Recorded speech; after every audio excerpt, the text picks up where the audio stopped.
Hey guys, welcome back to the channel. This is a story about what if Deku's heroic dreams were tarnished part 1. If you guys enjoy this what if and want to see part 2, comment down below and let me know before I start. Please do support for more awesome content. And leave a like and don't forget to subscribe to my channel and also share this video with your friends and check out the description in my playlist. So let's start the video. Tenko's head snapped up from where he'd had it ducked in between his legs, which were curled into his chest, his arms wrapped around them. The alleyway was dark. The tall walls of the two buildings he was between shrouded most of the sunlight. He was on the ground next to a dumpster, and at the end of the alley, a silhouette against the sunlight, was a familiar figure. Auntie and Co and Uncle Hisashi had always been his favorites. He always looked forward to when he got to go stay at their house. Auntie made the best food, and Hisashi knew how to play the coolest games. They were always so much fun to stay with, but they were also so kind and caring. They'd never hurt Tenko, even when he did something wrong. Punishments with them included going to timeout or having a toy taken away for a little while. They also always stood up for him and helped the few times Dad had hurt him while they were around. Auntie didn't work, so she was always free to talk when he called. They both supported his dreams of being a hero. They even would play heroes with him, even though Grandma Nana had left and Co too. They were more of a mom and dad to him than his real parents were, even if his mom had tried. Which is why he almost leaped onto Uncle Hisashi when he saw him at the other end of the alley. But he stopped himself at the last minute, remembering why he was there in the first place. With a gulp, he pulled his shaky hands into fists and ducked them behind his back as he sat up straighter. "You, Uncle Hisashi." Uncle Hisashi walked closer to him, slowly, but Tenko still couldn't help the flinch. The man stopped. "Hey, bud, what are you doing out here? What's wrong? Are you all right?" With another swallow as a futile attempt to wet his dry mouth, Tenko tightened his fists. Whatever happened, he could by no means touch Uncle Hisashi. He still wasn't completely sure how his quirk worked, or what it even was. The only thing he'd pieced together was that it was his quirk, and it was touch-activated, and that it could kill someone. Tenko was silent a beat too long, and Hisashi very carefully stepped forward again, making his movements obvious to Tenko. When he didn't flinch away, Hisashi kneeled in front of him. "Tenko." His voice was barely a whisper, calm and quiet and reassuring. "Are you okay?" Tenko couldn't believe this. He was covered in dirt and blood. Everyone who had as much as glanced at him on the street had freaked out and looked away or hurried off. But Hisashi seemed so calm. And he wasn't asking what happened. He was asking if Tenko was all right. He was worried about him. The tears had welled up too much by the time Tenko acknowledged them, and they only spilled over when he tried to blink them away. Hisashi's face somehow softened more, but he stayed quiet. He waited patiently as Tenko took in shaky breath after shaky breath. He didn't know. Of course, he didn't know. It had only been a couple of hours at most. Unless someone had seen what had happened, the police probably couldn't figure out what happened to the house and family that was now a pile of rubble and blood. Even if they'd already called Tenko, Hisashi was probably on his way home from work, which meant he likely still had his phone turned off. Of course, Hisashi didn't know. But what would he think when he did? What would Auntie think? He killed them. He killed them all. He killed the only family Auntie had left. He was a monster, a villain. His quirk was terrifying. He'd murdered people, his own family. Once they knew, they'd hate him. Auntie and Co and Uncle Hisashi would see the freak, the murderer he was, and they'd hate him. Maybe that was for the best. He didn't want to hurt them too, but it still hurt. He opened his mouth to speak, but only a shaky, shallow breath escaped. Before he clenched his teeth bit down so hard he was pretty sure he could taste blood. But he couldn't feel it. He couldn't feel anything anymore. It was all just numb. He couldn't hear Hisashi calling his name past the ringing in his ears. Couldn't see his worried face past the tears blurring his vision. He couldn't register anything anymore. It was all too much. He knew his heart was pounding. His mouth was bleeding. His body was shaking. But he couldn't make himself think about any of it. He felt his panic rising at what was happening to him. He'd had breakdowns before, but not like this. Make it stop. Make it stop. Make it stop. Distantly, he registered hands on his shoulders, his body moving, words in his ears, but he couldn't make any of it out. At least, not until he felt something touch his hand. In a sudden jolt of panic, he was up, on his feet, pressed against the back of the alley. "No, no, don't." He felt the words on his tongue, but he couldn't tell if he was saying them or not. All he could think of was that Hisashi couldn't touch his hand. But had he already? He couldn't see anything. What if he'd already killed Hisashi? What if Hisashi had touched his hand and disintegrated too? He didn't want to hurt him. He couldn't. He was out cold. Hisashi glanced at Tenko in his rearview mirror as he drove. The boy was still passed out in the back seat, clothes covered in dirt and blood, hair messy, face still wet from tears, and lips still red from blood. but he still looked so peaceful as he slept. 𝗧𝗓𝗧 sighed and glanced down at his sleeve, which was cut short at about his elbow, the edges frayed as if the rest had simply turned to dust. The scary part was that that's exactly what happened. He didn't know what had happened that put Tenko so on edge or caused him to curl into a fetal position in an alleyway alone, late in the evening. But if the panic attack, the disintegrated sleeve, and the boy's fear of being touched said anything, it was nothing good. He knew he wouldn't have used his quirk. Only 𝗏𝗏 knew the truth about his quirk, all for one, and he was only supposed to use fire breath in public. But the poor boy was terrified, in the middle of a panic attack, and wouldn't let 𝗧𝗓𝗧 anywhere near him. He had to calm him down somehow. And the only thing he could think of was putting the boy to sleep with a quirk he stole a few years back, that let him breathe out a sleeping gas. The boy might have questions about that when he woke up, but he could worry about that later. Right now, he was going to get Tenko back to their apartment, get him cleaned up, and try and reach his family. He'd already called both 𝗃𝗃 and now, but neither had answered. He'd also discovered multiple missed calls from 𝗏𝗏, but she hadn't answered when he called her back. He had a bad feeling, but he decided to save the theorizing until he had more of an idea of what had happened. But he couldn't suppress the twist in his stomach. When he finally pulled into the parking lot of their apartment building, he sent a quick text to 𝗏𝗏 before getting out. Then he opened the door to the backseat, picked Tenko up, and after a few minutes of awkward movements and shrugging, and a bit of panic at almost dropping the small boy once or twice, he finally got the kid on his back, holding onto him by his arms over his shoulders, being very, very careful not to touch the boy's hands. A few minutes later, he was struggling to pull his keys from his pocket and unlock their front door while still holding onto Tenko. But when he finally got inside, he saw 𝗏𝗏 in the kitchen, except 𝗏𝗏 wasn't cooking, or anything he'd expect her to be doing in the kitchen. She was leaning over the counter, hands tugging at her hair, her phone lighting up her teary, scared-looking face. She didn't seem to notice him come in, suddenly feeling his dread and worry increase a notch in his stomach. 𝗧𝗓𝗧 quickly, but still carefully, shrugged Tenko off his shoulders and onto the couch, laying him down gently. Then he walked into the kitchen. 𝗏𝗏's had snapped up, along with the rest of her body, and her wet, white eyes met him, startlingly. 𝗧𝗓𝗧, I didn't hear you come in. He felt his eyebrows scrunch with worry. What's wrong, dear? He walked closer, resting a gentle hand on her head and brushing down the hair she'd bunched up in her grip. She sighed shakily and looked back down to her phone. I just got a call from the police. 𝗧𝗓𝗧 tensed. What was it? There was a long moment of silence, too long, in 𝗧𝗓𝗧's opinion, before 𝗏𝗏 suddenly wiped around to him and dove into his arms, burying her wet face in his chest and letting out a heartbreaking sob. After a moment of shock, 𝗧𝗓𝗧 wrapped his hands around her and slowly started rubbing soft circles on her back with one hand, while the other rested on her head comfortingly. They stayed like that for a long moment, 𝗏𝗏 shaking with silent sobs. He could feel his shirt slowly getting wet, likely with both tears and snot, but he couldn't make himself care. After watching Tenko have one of the worst meltdowns he'd ever seen, covered in blood, hearing his wife cry in his chest wasn't the greatest feeling. He wanted to make whatever was wrong go away, for both of them. But he couldn't. Right now, the best he could do was be there for them both, and maybe have his own small breakdown later in his bedroom. Eventually, 𝗏𝗏's sobs finally quiet, her breath evens out, and her shoulders slump slightly, but she doesn't make any move to back away from him, so his grip doesn't loosen. He decides to try his luck with his voice, relieved that it remains steady as he speaks. Are you okay? She sniffs and hesitates, before her voice comes out, muffled by the shirt. No. More silence passes, but 𝗧𝗓𝗧 is opening his mouth to speak again when 𝗏𝗏 beats him to it. They're gone. He hates how his breath hitches at the quiet statement. Who? More deathly silence. 𝗃𝗃. 𝗏𝗏's voice is small, barely audible, but strained and pained all the more. Now, they're their house, it had collapsed, or something. And they all.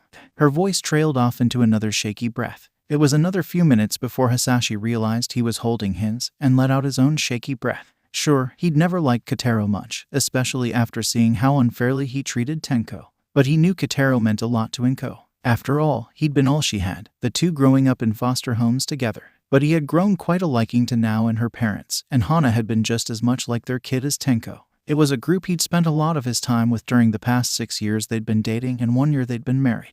Now they were all. Then, a sickening realization suddenly added to the pain. Because houses didn't just collapse, and Tenko had been the only one to survive. With another glance down at his still disintegrated sleeve, his stomach was suddenly churning harshly and threatening to come up his throat. No wonder Tenko had been so freaked out about him touching him. He almost missed 𝗏𝗏's next shaky breaths under his harshly beating heart. They're all gone. With a jolt, 𝗧𝗓𝗧 remembered that they weren't alone in the room. But 𝗏𝗏 had yet to realize it. No, he murmured, his voice feeling strained. Not all of them. For the first time since he'd first come home, she picked her head up enough to meet his eyes, her big green ones red and rimmed with tears. What? With the smallest, wavering, but luckily successful attempt at a smile, Hisashi nodded towards behind 𝗏𝗏, where Tenko still lay unmoving on the sofa. She let go of him just enough to turn around, and the second she caught sight of the boy, she gasped loudly and covered her mouth with her hands, fresh tears brewing under her eyes. He could tell it took all she had to not sprint over to him and wrap him up in her arms, but she stayed still. I found him in an alley, Hisashi sighed fondly. I think he's had a very long day.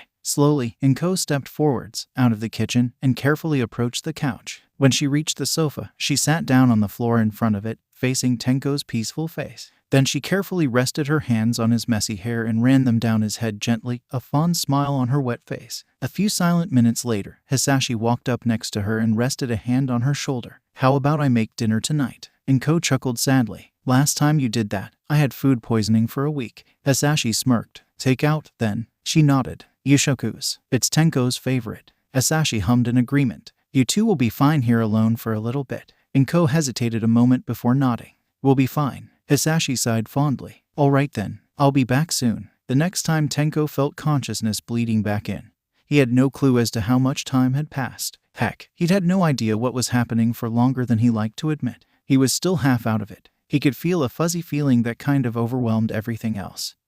Sorta like the one time he'd been put to sleep in a hospital, but different at the same time. He couldn't hear anything except breathing. He figured that was just him. But he could tell he wasn't on his bed. His bed was usually softer than this, and his pillow was less hard. Plus it was bright past his closed eyelid. His blinds usually meant his room was dark in the mornings. After a moment more, he cracked his eyes open. He was definitely not in his room, but he did recognize where he was. He'd slept on this couch dozens of times before. Had he slept over in Auntie 𝗏𝗏 and Uncle Hisashi's house again last night and didn't remember? But he didn't feel Hana next to him on the couch. Usually they were there together. He groaned and reached up to rub the sleep out of his eyes, only to feel something soft rub his eyes instead. He blinked a few times to clear his hand into focus, and realized both his hands were in soft black gloves. Why did he have gloves on? He slowly sat up on the couch and started to pull the gloves off when he noticed each finger of the gloves had cracks running down them, like they had hardened and were ready to crumble at the smallest movement. The sight of the cracks sent everything crashing back to him. The cracks, the dust, the blood, the screams, his house, his family, his quirk, running, crying, screaming, begging for help, being ignored. Hisashi, panic, fear, guilt, dread, then nothing. He was gasping for breath, desperate for air in his suddenly empty lungs. Tenko, his head snapped up to see Auntie 𝗏𝗏 hurrying over to him from the kitchen. She was in front of him in an instant, crouched down in front of him. Breathe, slowly breathe. Deep breaths, in and hold, 1, 2, 3, 4. Then out, hold, 1, 2, 3, 4. And repeat. In. She repeated the instructions, doing them herself so he could match his breathing to hers. He did, following her instructions carefully, and after a few rounds, he felt himself relax, his breath coming easier. Good? 𝗏𝗏 asked, looking at him, concern in her green eyes. It was suddenly painfully obvious how red they were too. He nodded stiffly. 𝗏𝗏 breathed a sigh of relief and smiled. Good. For a long moment, they both looked away in silence, neither sure what to say.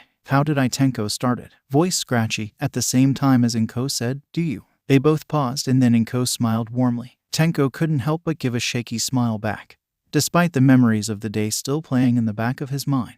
Go ahead, dear, 𝗏𝗏 said. Tenko cleared his throat, then forced his voice to be as steady as it could be as he spoke. How did I get here? Hisashi brought you here, 𝗏𝗏 answered. He told me you passed out during a panic attack. Oh, Tenko looked down. So that had been a panic attack. It made sense. He had certainly been panicking. But part of that panic had been because of the panic attack. Where is Hisashi? He's in our room. She stood up and started back towards the kitchen. You hungry? He just got back from Yushoku's, got your favorite. Tenko wasn't an idiot or a little kid. He'd seen the red in her eyes, seen the crease in between her eyebrows, heard the strain in her voice. He could tell she was trying to avoid the subject of anything that had happened that day. But now, they likely knew. The police probably would have called by now. They might not know it was him, but they knew it had happened. 𝗏𝗏 knew her family, her brother, was dead, and she was avoiding it, avoiding asking about it, avoiding reminding him of it, probably avoiding thinking about it. Saying anything would be hypocritical though, since Tenko had at least been trying to do that exact thing earlier today.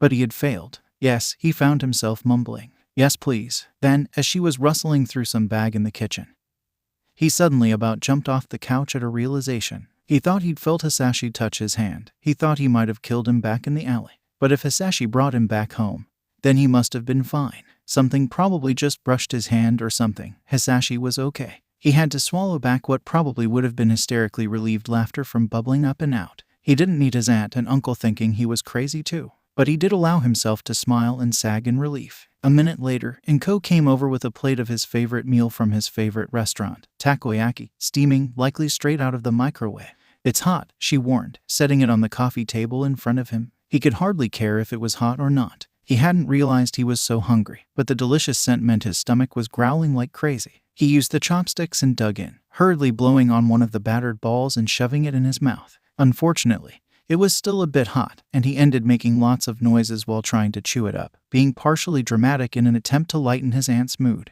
𝐭 chuckled, but it still wasn't as bright as her usual laugh. "I warned you." He swallowed and hung his tongue out his mouth, before quickly repeating the process with the next ball. She shook her head with a small smile, set down a bottle of water, then walked back to the kitchen. About halfway through the balls, he heard the bedroom door open and looked up to see Hisashi walking out of the hall, rubbing the bridge of his nose with his thumb and forefinger. He looked tired, but when he looked up and noticed 𝗫𝗏, he smiled, but it didn't quite reach his eyes. "Well, look who's up. Have a nice nap." 𝗫𝗏 nodded his head, suddenly at a loss of words for the man who had watched him break down and yet picked him up and brought him all the way back home. "But they still don't know." His smile softened a bit, seeming a little more genuine. "Glad to hear it." 𝗫𝗏 looked back down to continue eating, but his eyes caught on a white fabric hanging from Hisashi's hand. The shirt he'd been wearing, 𝗫𝗏 realized. It was really wet in the center too. When Hisashi caught him looking at it, he rolled it up, then turned to go to the kitchen, but not before 𝗫𝗏 caught a glimpse of one of the sleeves, which was cut short at the elbow and frayed.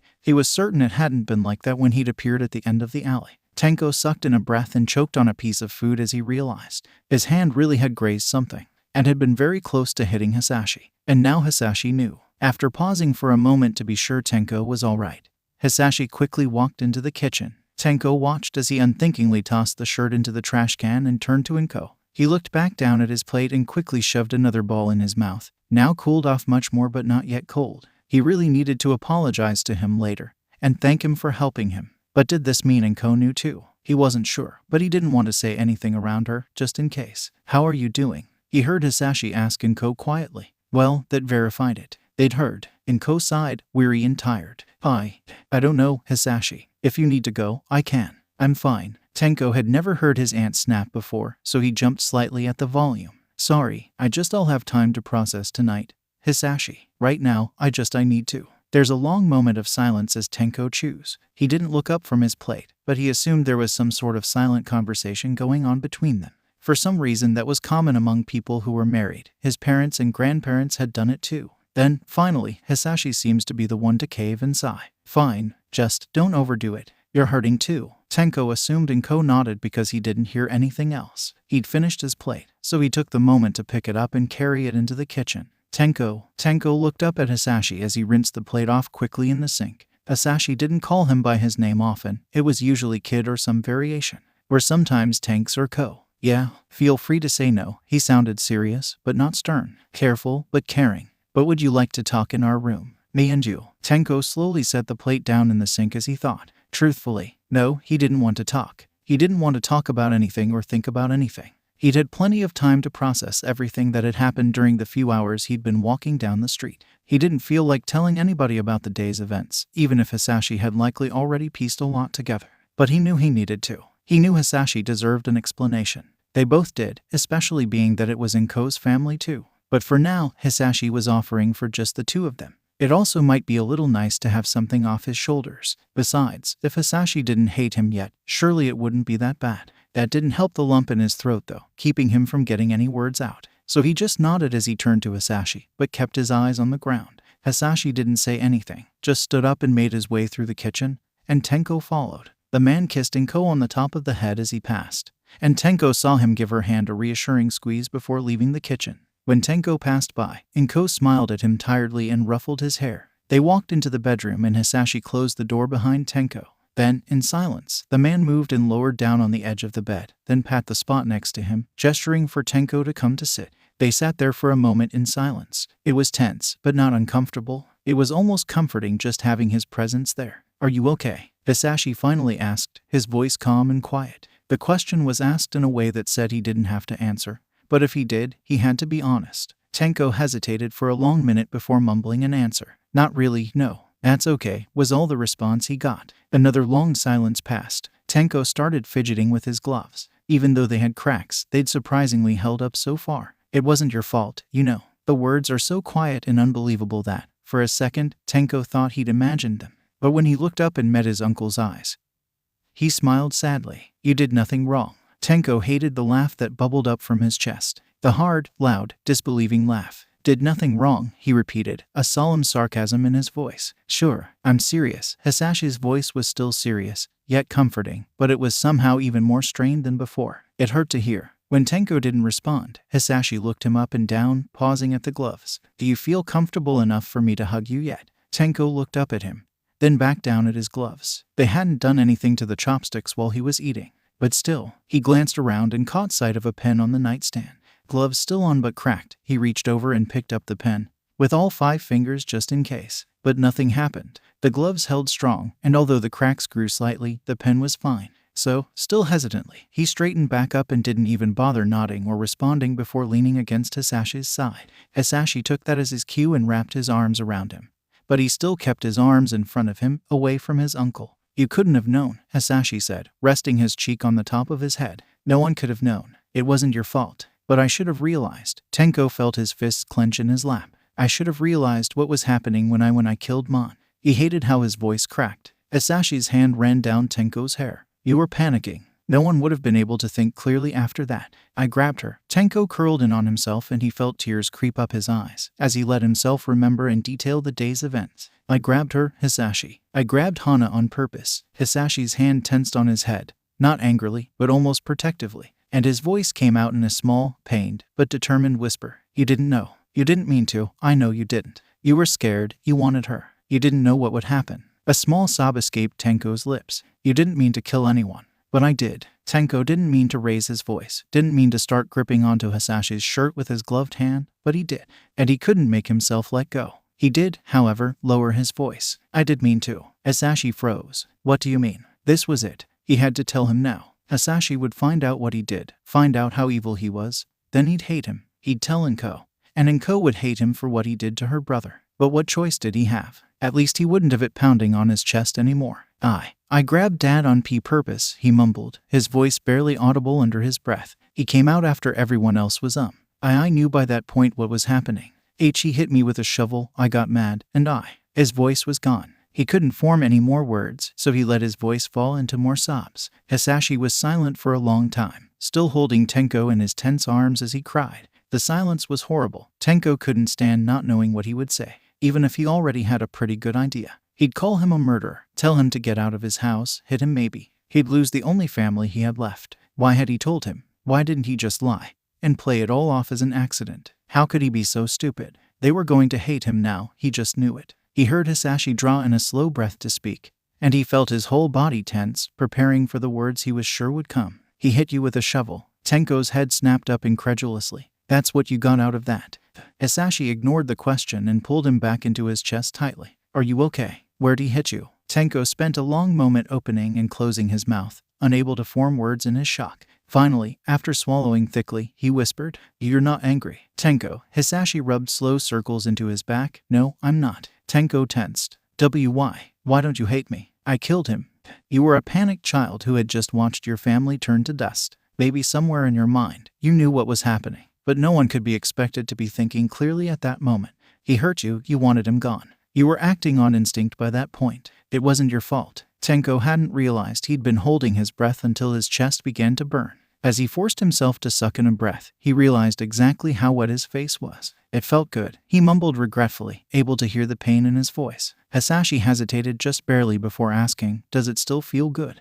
No, more quiet, just sniffling and soft breathing. No one hates you, Hisashi finally whispers. You're not a murderer, or a villain, or a monster. You're Tenko. And I know Tenko's not evil. Tenko felt himself sag. He probably would have fallen off the bed if not for Hisashi holding him. It felt so good to hear somebody tell him that. I never liked your dad much anyway. Tenko breathed a light chuckle at that.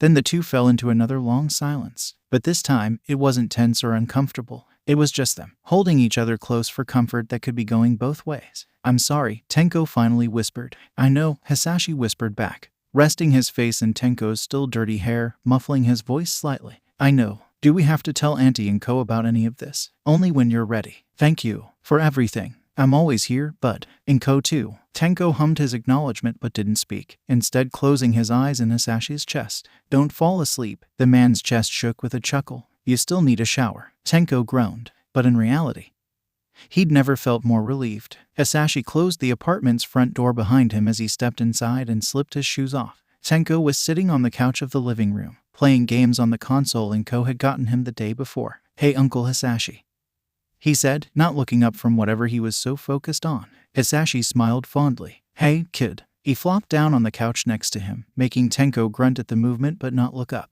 What are you playing? Quirks and Kings. I'm on the very last level, the boss battle. Hisashi leaned in to watch over the boy's shoulder, but not enough to be in the way. He cheered him on lightly and watched as different characters in the screen used different quirks to defeat a giant monster. Come on, he whispered, but accidentally jostled Tenko's shoulder too much. The boy misclicked and an ice wall flew up in front of the beast. No, he groaned, fingers hurrying to try and make up for the accident.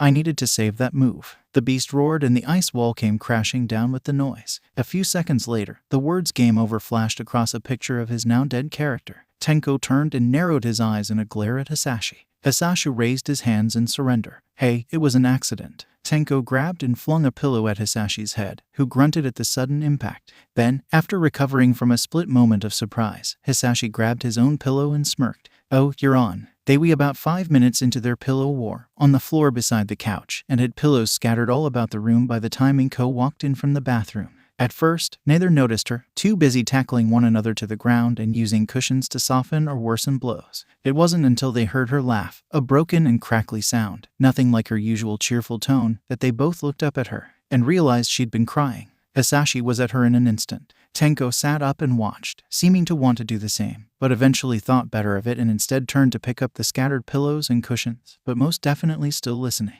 What's wrong, dear? Hisashi bent over slightly in front of her to look her in the eyes, and gently placed his hand on the side of her face, using his thumb to wipe away a tear on her cheek. She looked up at him and smiled genuinely, leaning into his touch and resting her own hand on the other side of his. Nothing wrong, these are happy tears. Hisashi furrowed his eyebrows slightly. Okay, what happened? She chuckled lightly and smiled wider. We did it. His eyebrows burrowed farther. She carefully let go of his hand and pulled out of his touch, then held out her free hand to him. In her hand was a familiar pink and white stick with a small screen. He'd seen them plenty of times, as Ko had been buying them for several months now. What was new was the 2 red lines on the screen instead of 1. His breath did a combination of sputtering, gasping, and stopping entirely before he found himself just frozen stiff, staring at the small object. Eyes wide, he coughed and forced himself to resume breathing, looking up at Ko with wide eyes. Does this mean? With a wide smile and new tears in her eyes, she nodded. He grinned and scooped her up into a big hug, pulling her off the ground and laughing.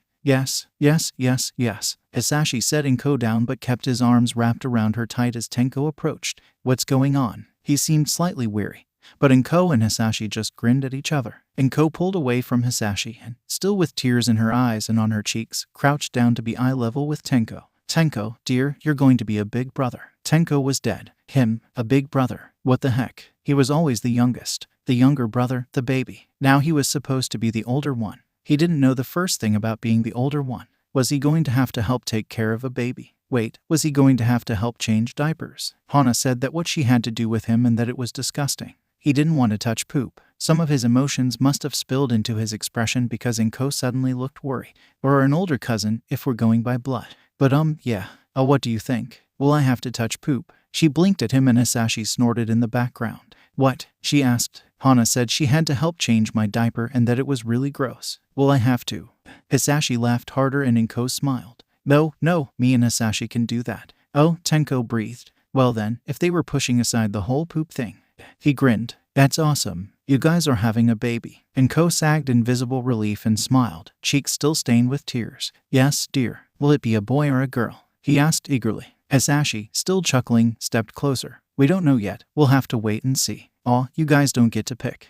Ko chuckled. No, dear. It's picked at random. But in a few months, we can have a little party to reveal what it will be. And until then, Hisashi grinned. We can make bets. What do you think it'll be? Tenko thought for a second. I hope it's a boy. I've already had a sister. I want a brother now. Yes. Hisashi raised a hand. Team boy. Tenko gave Hisashi a high five and 𝐭 smiled. Well, I'm hoping for a girl, but we'll just have to wait and see who's right. Tenko couldn't stop grinning the rest of the night. Him, a big brother. This was going to be awesome. It had been a long 9 months for all 3 of them. Tenko had trauma. They all knew that. He was now prone to panic attacks, which were a common occurrence with every tiny reminder of his quirk or family. He also had nightmares almost every night, and slept in bed with Hisashi and 𝐭 more often than not. He still accidentally disintegrated things pretty often, including the dozens of pairs of gloves he was going through. He was bad about being around lots of people before, but now public places just gave him anxiety about his gloves not working and him accidentally disintegrating something,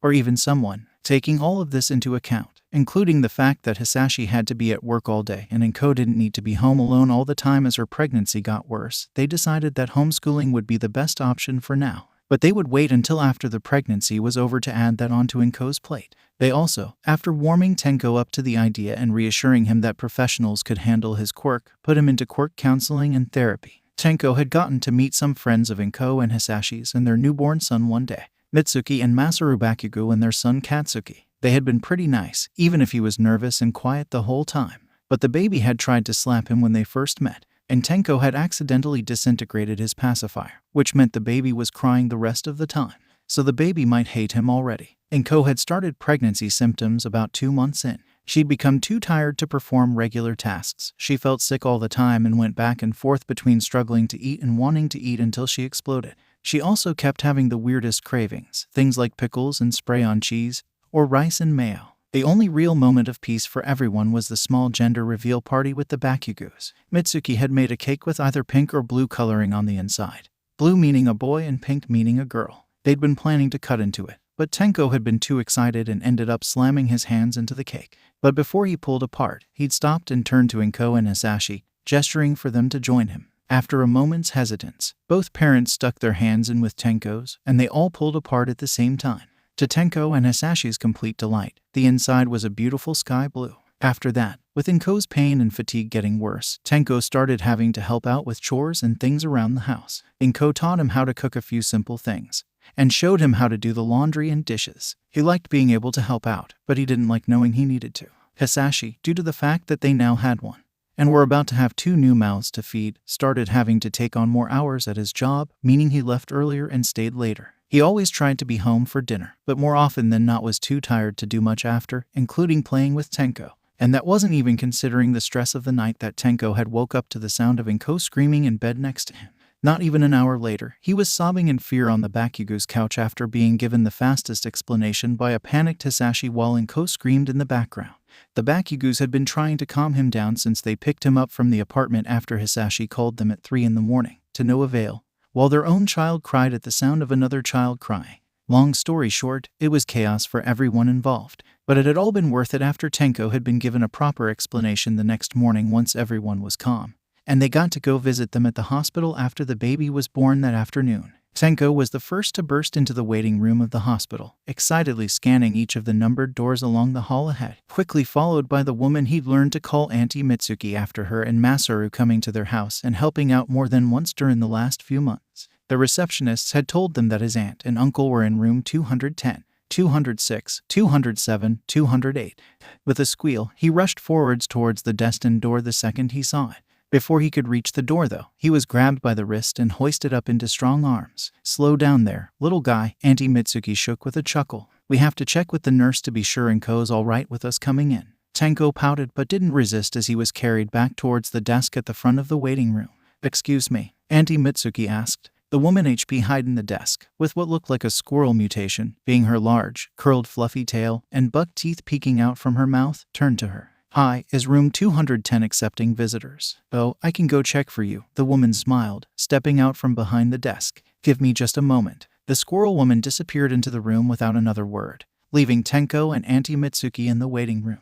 Now that he wasn't in such a rush, he took a moment to look around the room, trying to distract himself without how gradually antsy he was getting. There were chairs lined along each wall, the only gaps being where doors into patient rooms were. There were several others waiting, including a man pacing in the back, an older couple sitting in chairs next to each other, and a teenager playing a video game on a console similar to the one Tenko had at home. A few pretty paintings hung on the walls, but other than that the room was mostly bare. A moment later, the woman came back out of the room and walked over to them. "You can go ahead." Without waiting for Auntie Mitsuki to carry him over, Tenko wiggled his way out of her arms and sprinted over to the door, slamming it open so hard it vibrated as it hit the wall behind it. Inside the room was a desk, shelves, medical supplies, things you'd expect in a hospital room. But his eyes were trained in the bed, where 𝐭 lay under the covers, connected to a few machines, and leaning against the pillow with her eyes closed. Her green hairs was plastered to her forehead by sweat, and her breaths were even but deep and tired. Next to her, Hisashi held her hand in his, sitting on the edge of the bed. He looked up at the bang of the door and held his finger to his lips in a universal sign to be quiet.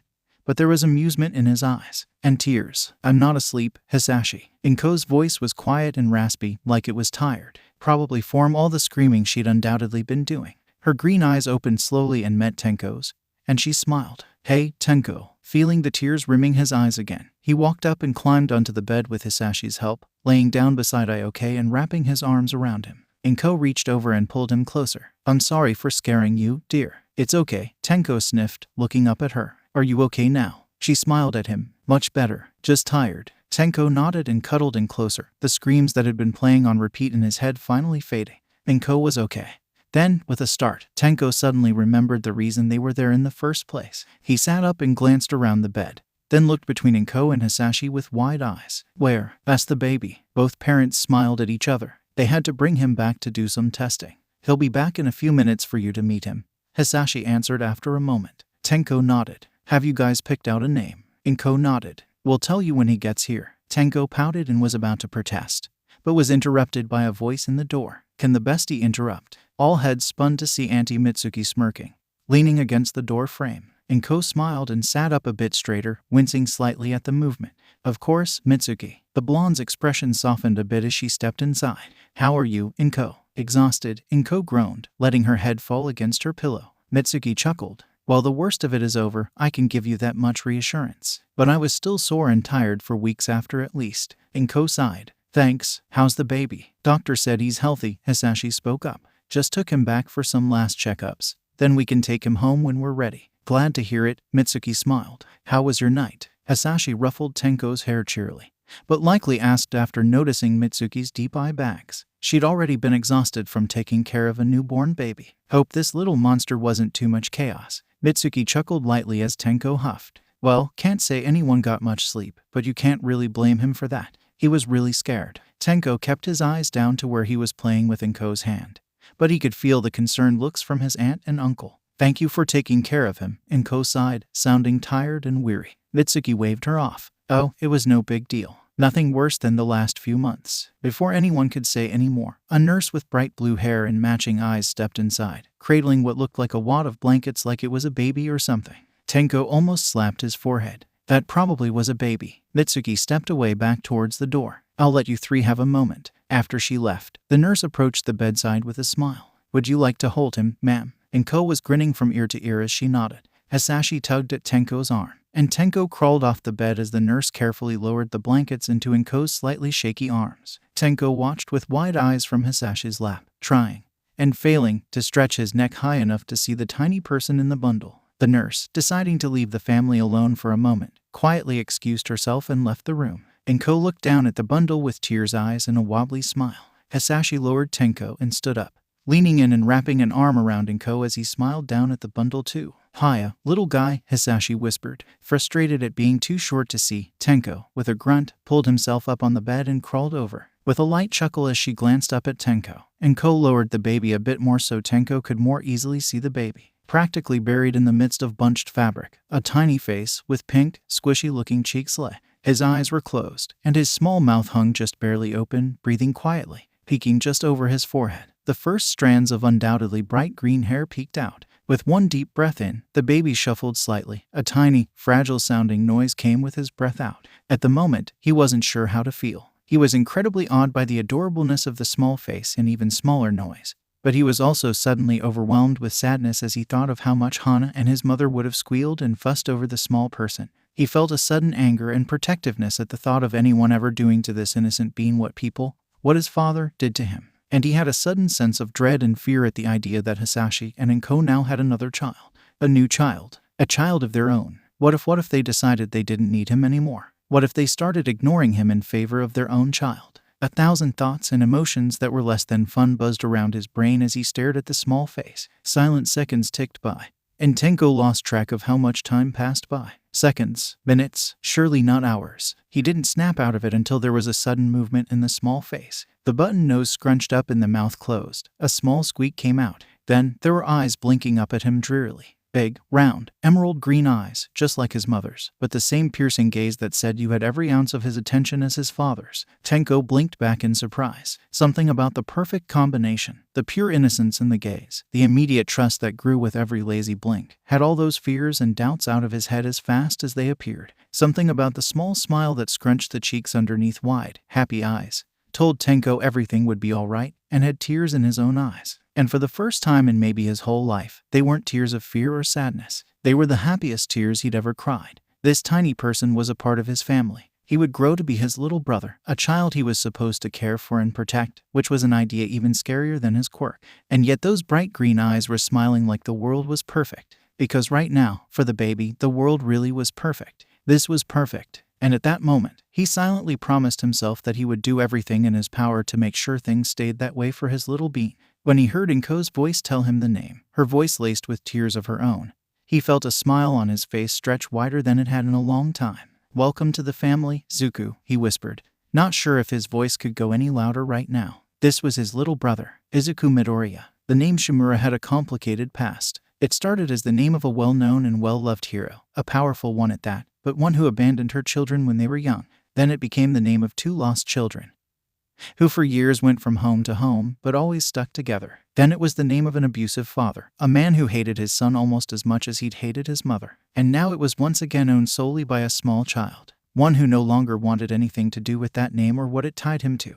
Hisashi and Tenko knew this. They saw how Tenko would flinch or cringe when people called him by his last name. They noticed his insistence on being called Tenko, and how he hesitated before adding in his last name during introductions. They knew what it reminded him of, and they wanted to free him from that past as best they could. And if the process of that also happened to make him a part of their family officially, well, they weren't about to complain. It was about a month before Tenko's 6th birthday when they received the small stack of paperwork that they'd need to sign in order to legalize the adoption. Because they were adopting a blood relative, it was referred to as a relative adoption and handled a little differently. Legally, they didn't need Tenko's approval for adoption. He was too young. Only teenagers had to be okay with being adopted before it was accepted. That, however, did not mean that Tenko and Hisashi were about to force him into this without considering what he wanted. They were both fine with this. No, scratch that, they both wanted this. They would always consider Tenko their son, no matter what, but they wanted something to show for it. They wanted to make it real. But did he? They thought he probably did. They hoped he did. But the more they thought, the more doubt crept in. It reminded Hisashi of the weeks before he proposed. The excitement and fear, the doubt of what the answer might be, the anxiety of whether or not they'd mess something up, and plenty of other thoughts and emotions. Tenko, on the other hand, kept going back and forth over whether or not this was a good idea in the first place. 𝗵𝗲 had been her name, the name of her childhood, the name of her first family. It had been the name of a mother she still believed in, and a brother she couldn't help but think of as the protective boy she'd grown up with. And now it was the only thing truly left of her previous life. She wasn't sure if she wanted it gone, but she just kept reminding herself of the fact that 𝗵𝗲 wasn't her name anymore. It wasn't the name of her family anymore. Her family was Midoriya now. She was Midoriya. 𝗵𝗲 was Tenko's name now, Tenko's family name. And at the end of the day, it would be his decision whether or not that name lived on. Then, finally, Tenko turned 6, and the two of them figured that evening, after the day had settled down, that it was now or never. Tenko stared up at his parents' mix of expressions from the couch. There were too many emotions flashing through their eyes to keep track. But he could see enough to know that this was probably a pretty heavy conversation. He supposed the fact that they'd sat him down on the couch the night of his birthday and told him they had some news should have made that pretty obvious anyways though. He couldn't tell whether this was going to be good or bad. But he couldn't help but feel nervous. As far as he knew, conversations like this didn't go super well. Izuku had already been put to bed, and so far hadn't woken up crying yet. The absence of his constant tiny noises or screams made the house feel quieter than it had been in the 10 months since he was born. The three of them sat in the living room, 𝗏𝗏 and Tenko on the couch and Hisashi on the armchair. Tenko glanced nervously between Hisashi and 𝗏𝗏, who kept glancing between each other, the floor, and Tenko. Finally, Tenko couldn't take it anymore and broke the silence. "So, what did you guys want to tell me?" They glanced at each other once more before Hisashi cleared his throat. "What would you think of us adopting you, officially and all?" When it came to serious topics or hard truths, 𝐬𝐵 wasn't one to beat around the bush. He could be serious and stern when the situation called for it, even if he was pretty laid back most of the time. Tenko knew this. He'd been on the receiving end of a less than happy 𝐬𝐵 more than once, but that did not change how hard the blunt question hit him. What? The word slipped quietly from a slack-jawed mouth, and Ko was quick to jump in, waving her hands in the air with a nervous smile, and speaking so fast Tenko could hardly keep up. You don't have to, of course. It's completely your choice. And even if you don't, we won't get rid of you or anything. You'll live with us no matter what, I swear. The only thing it would really change would be your name. You wouldn't be 𝗵𝗲 anymore. You'd be Midoriya, legally too. We completely understand either way. We just figured we'd give you the option and… Wait, Tenko interjected, his voice quiet and small, but enough to silence 𝐭. You're serious. Of course, dear. 𝐭's voice was quieter now, kind, and her smile genuine. No matter what happens, you're ours at heart. Whether we sign a paper or not changes nothing. But we do want you, in every way possible. We know you don't like the name 𝗵𝗲 anymore. 𝐬𝐵 spoke up again, eyes soft. And it's perfectly understandable why. This will mean no more correcting people. You'd be a Midoriya in and out. But it will also make you officially our son. Tenko couldn't help the breath he sucked in at that. But 𝐬𝐵 either didn't notice or ignored it. At least to everyone else, we won't be your aunt and uncle anymore. We'd be your real parents. Whether or not you want that is up to you. Tenko swallowed hard. This really was a heavy conversation. But whether it was good or bad was up to him. 𝐬𝐵 and 𝗏, his parents. Even a year and a half later, Tenko couldn't wrap his brain around the idea. Theoretically, it made sense. He lived with them, and he already considered Izuku, their son, as his younger brother. And they were right about him not feeling comfortable with his last name anymore. It would make a lot of things easier if he went by Midoriya instead. But the idea of having new parents, his aunt and uncle as his parents, 𝗏 and 𝐬𝐵 as his parents, it was both amazing and terrifying, and he didn't know why. But looking at the two adults in front of him now, the toiling emotions spilling away to reveal the hopeful sparks in their eyes, he could tell they wanted this. They wanted this more than anything. They wanted him, and there was no way he'd ever sleep again knowing he'd denied them that. Besides, he couldn't deny that plenty of him wanted this too. He really had no reason to say no, except… But the name, his voice was still small and weak, but his eyes traced to 𝗏. Your name, 𝗵𝗲, it'll be gone. She smiled at him. Sweetie, it's not my name anymore. Midoriya is my name. And although it's sad that 𝗵𝗲 might fade, all names die eventually, and the name doesn't mean near as much as the person it belongs to. He felt the tears creep up into his eyes, blurring his vision slightly as he looked down. He wanted this. They wanted this. It was logical, and it was wonderful. Why would he say no? Why was he hesitating? Why was he scared? Well, 𝐬𝐵 whispered. He didn't look up to see their expressions, but he could practically feel the nerves radiating off of both. He realized, then, why he was scared. He didn't want to hurt them. He'd been living with them for approaching 2 years now, and he'd never hurt them before. He was gaining control over his quirk, gradually, and he had 2-fingered gloves made with his DNA so that he didn't disintegrate them. But the idea of becoming their kid, of them being his new family, his real family, made it all so much more real. Because he'd hurt his last family. He'd done more than hurt them, he'd killed them. How could he be certain he wouldn't make the same mistake again? What if he hurt them too? He sat up straighter, unconsciously clenching his hands into fists and ducking them behind his back. What he didn't know was that 𝐬𝐵 noticed the action, and he recognized it as the same thing he had done when 𝐬𝐵 first found him in the alley. A second later, he felt a hand on his back and looked up again to see 𝐬𝐵 now seated next to him and smiling the same reassuring way he had in the alley all those months ago. It's okay, came a soft but strong, certain voice. Your quirk is not your enemy. It's not a curse. It's a tool that you just have to learn to use to your aid. You've learned from the mistakes you've made, and you're working to fix them, and you're doing amazing. No matter what, you'll do fine. And that's it. Holding back the tears at this point was lost hope. So instead of trying, he just let them fall and smiled at them both. These were the people who had been like his parents his whole life. These were the people who'd loved and cared for him, who'd accepted him both before and after he'd killed their only family. These were the people who had helped him when no one else dared to. He hadn't realized it, but these people were already his family. They'd always been his family. Yes, he choked out behind hot tears, still grinning. Yes, yes, yes, I want you guys. It took about 3 seconds for him to be buried into the chest of a sobbing 𝗏, with 𝐬𝐵 gently rubbing his head. Everyone was smiling. Yes, the name 𝗵𝗲 had a complicated story attached to it, but Midoriya did not. The only thing attached to Midoriya was love and happiness, and now Tenko could be a part of that. Tenko woke up one night to his mouth dry and throat sore. He'd been snoring again. He slowly sat up in bed and pulled his covers off him, careful not to wake up the small, broccoli-headed bean beside him. He froze as Izuku shifted slightly, but eventually settled back down and Tenko continued up. Once on his feet, he blinked sleep away to see the bright red numbers on the alarm clock on the nightstand. It was almost midnight. Then he turned to glance around the dark bedroom. When Tenko turned 8 and Izuku was starting to get too big for the crib, 𝗏𝐽 and 𝐵𝑆𝑎SHI realized just how small their 1-bedroom, 1-bathroom apartment would be for the 4 of them. So they moved. It was still an apartment, but now it was 2-bedroom, 2-bathroom. They had enough money to be pretty comfortable, but not enough to buy a full-on house quite yet. Now Tenko and Izuku were sharing their own room and bathroom. There were 2 beds, one meant for Izuku to sleep on by himself, but he liked sleeping with Tenko next to him. And Tenko wasn't about to complain, because he wasn't exactly a fan of sleeping alone either. Tenko was 10 now, and Izuku just turned 5. Izuku was going to have to start school soon. But 𝗏𝐽 didn't think she could homeschool 2 kids, so she was planning on sending Izuku to public school, and had given Tenko the option to either continue homeschooling or try out public school with Izuku this year. Tenko really didn't know about public school, and the idea still made him nervous. But that was a problem for future Tenko. Right now, present and sleepy Tenko needed water. Tenko opened the door as quietly as possible and closed it back just the same once he was outside.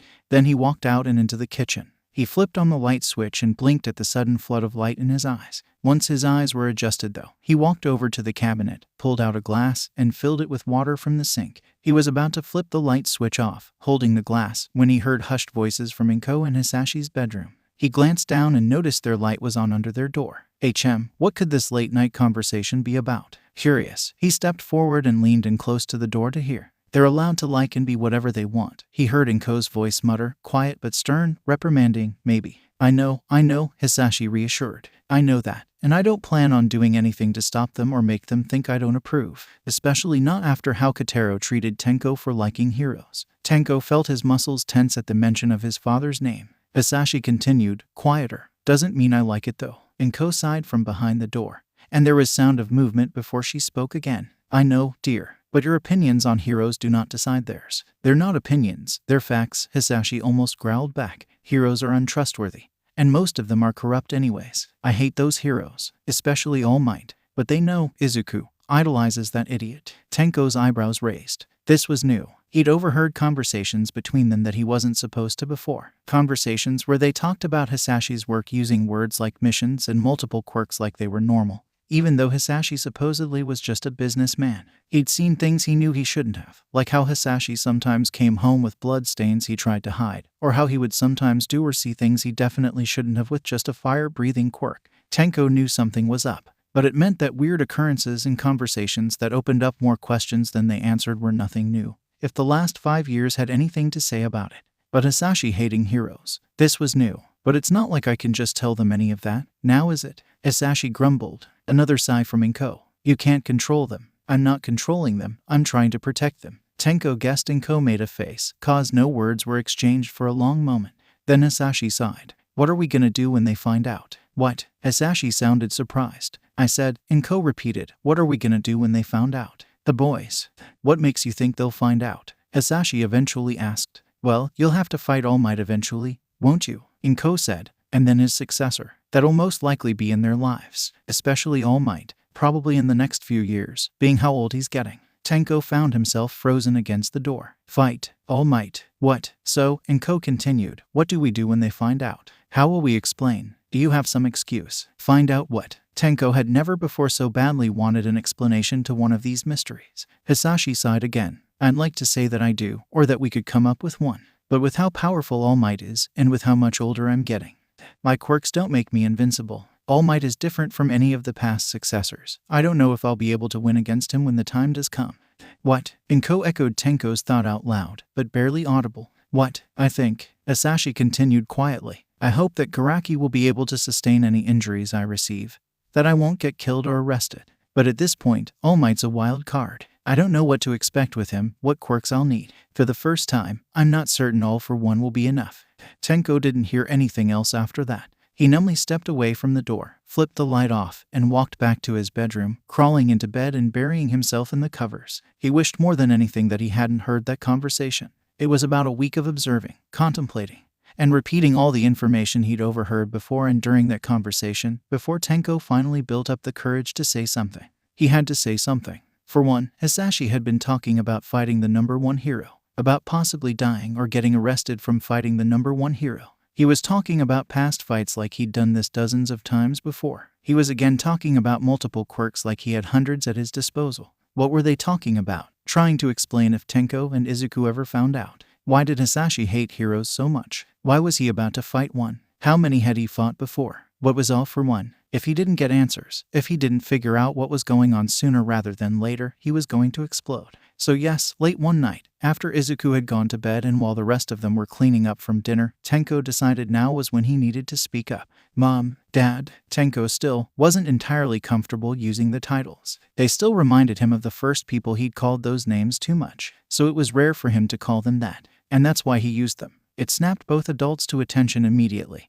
They both stopped what they were doing and looked at him. He looked back at them and cleared his throat. A few nights ago, I came in here to get water. And they were probably going to be mad at him for eavesdropping. I overheard your guys' conversation. 𝗵𝗃 seemed to realize what conversation he meant first, and she flinched and straightened, eyes wide and worried, nervous, fearful. She clutched the wet paper towel she was using to wipe down the counter tight in her hands. It was barely a second later when Hisashi realized as well, and spun to completely face him from where he'd been putting up clean dishes. His eyes were also wide, mouth agape, expression flashing between shock and anger and fear. Tenko watched in silence as their expressions shifted through emotions and realizations while they gathered their bearings and let the news sink in. Their faces proved it. This was something big, and Tenko wasn't supposed to know. How much did you hear? Tenko jumped slightly as Hisashi spoke, quiet and stern, but his expression locked in shock and disbelief. That you don't like heroes, and that you were planning on fighting All Might. Also that you apparently have multiplied quirks, though I sorta already knew that, and that you might die or get arrested.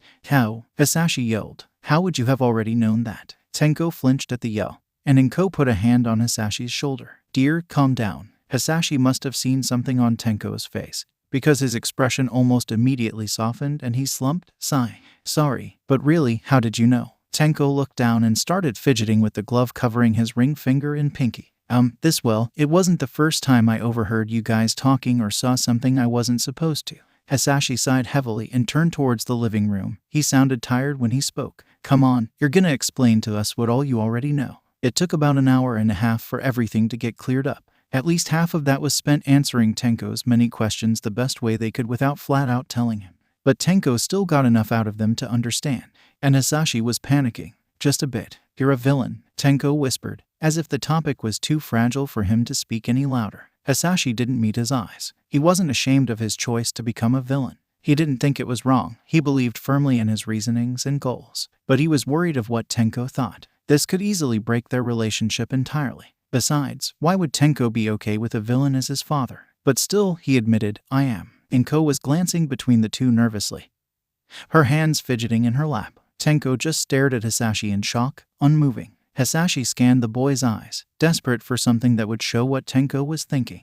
But there was no telling what was going on behind those wide red pupils. Hisashi bit his lip nervously and looked away. He'd done everything he could think of during the last 5 years to prove to Tenko that he was a better father than Kotaro, to prove that he could be trusted, that he was good. Now Tenko knew he was a villain, a murderer. He knew how villains were thought of by other people, especially heroes. And Tenko wanted to be a hero. He wanted to be like his grandmother, who Hisashi had killed. Tenko always felt bad about killing the only family 𝗵𝗃 had. But neither him or 𝗵𝗃 had known that Hisashi had killed some of 𝗵𝗃's family too, and on purpose. What would Tenko think of him now? Would Tenko still want him? It was a few long minutes of anxious silence before Tenko blinked, finally seeming to have processed everything. He met Hisashi's eyes again. Now he looked less shocked and more just disbelieving, confused, curious maybe. Then what are you really? The question caught the silent room off guard, and both Hisashi and 𝗵𝗃's eyes landed on him. What? 𝗵𝗃 breathed when Hisashi stayed silent. What are villains? Tenko reiterated. Or, what kind of villain are you? 𝗏𝗏s are obviously not anything like heroes make you out to be. You're too kind to be evil. Hisashi blinked. That was not what he was expecting. He glanced at 𝗵𝗃 and hesitated a moment, trying to find his words. He met Tenko's curious eyes again, and breathed out. No, I'm not evil. A lot of times, villains aren't. Villains are, more often than not, just people. People who have seen firsthand just how bad society can treat someone. People who have experienced having nothing, and were desperate for something. People who just need something to fight for. Me personally, I've seen how the world treats those who are different. I experienced how people reacted when the first quirks appeared. People who had no control over the way they were born were treated like monsters. And even now, people with weak or mutation quirks, or even mental quirks, are discriminated against and hated. I've gathered so many quirks because so many people are desperate to be rid of good quirks, back when they were new and now, because of the way people treat them over something so futile. What I want is a new world, a new society where none of that matters, where people will be treated equally. In my own way, I want to help, I just have a different way of going about it than others. That's the kind of villain I am. Tenko was quiet. His eyes were still wide, but more thoughtful than shocked now. Why do you have to fight All Might? Because he is the only one who can defeat me, and he has something that I need back. Tenko nodded in acceptance of the vague answer, then turned to look out the window. It was a long few minutes before anyone spoke again. Tenko eventually got up, claiming she was going to get ready for bed. Tenko sat in silent thought and Hisashi's anxiety festered in his stomach. Hisashi was about to say something else when Tenko beat him to it. Those red eyes whipped around to stare at him, rimming with determination. I want to help. Tenko went to bed late that night, fully aware that he'd likely be getting little to no sleep. His mind was worrying way too much for anything of the sort, so he settled for just finally giving in to his parents telling him to go to sleep, and laying in his bed next to a peacefully sleeping Izuku, trying to organize the chaos of his thoughts. He started by going through all the basic stuff he knew. His dad was a villain. He could steal quirks. He'd fought and killed heroes. And for some impossible reason, Tenko had decided that he wanted to help. Okay, now that he was thinking about it, how much bigger of an idiot could he be? There had been a reason why Hisashi had spent so long refusing and trying to convince Tenko not to. It was stupid, and he was 10. He would realize sooner or later how dumb it was. Eventually, they'd settled on the fact that, when he was older, they'd come back to this and see what happened. Tenko didn't even truly understand why he was so set on it. Why did he want to help his father do bad things? He wasn't going to hate his father for it. He knew his father was good. Heck, this would probably strongly change the way he looked at villainy for the rest of his life. But becoming one himself, what was he thinking? He's always wanted to be a hero, not fight against them. At least he hadn't, until today. He and Hisashi had spent who knows how long sitting in silence before Tenko had said he wanted to help. He could have been thinking a lot of things during that quiet. Anything could have been going through his head. Anything was going through his head. But what his main focus had been on was actually that day. That day, years ago, when Hisashi had found him in that alley. He thought back to the way everyone who saw him had turned him away, had ran off in horror or disgust at the dirty, bloody, terrified child walking the streets. He'd thought about how many times he'd asked for help only to be practically kicked in the face every time, before just giving up and walking until he was too tired to do even that anymore. Everyone had said a hero will come to help, surely, or a hero will find you soon enough. No one had been willing to help him. The world had learned to rely so much on heroes that people didn't know how to be people anymore and help like they should. Heroes had become the only ones capable of doing anything good. And in the end, the heroes hadn't even done their job. In the end, Tenko had had to face the harsh truth, the harsh reality that heroes aren't perfect. Heroes don't save everyone. Heroes had never come to save him. No, the word heroes in itself had become something so far from what they were in the old stories. Before quirks had arrived, heroes had been people willing to help, to risk their lives, without any reward. Now heroes described people who only did their job. People who, a lot of the time, aren't even in it for helping others. Heroes get money, fame, fortune. They get to be the best.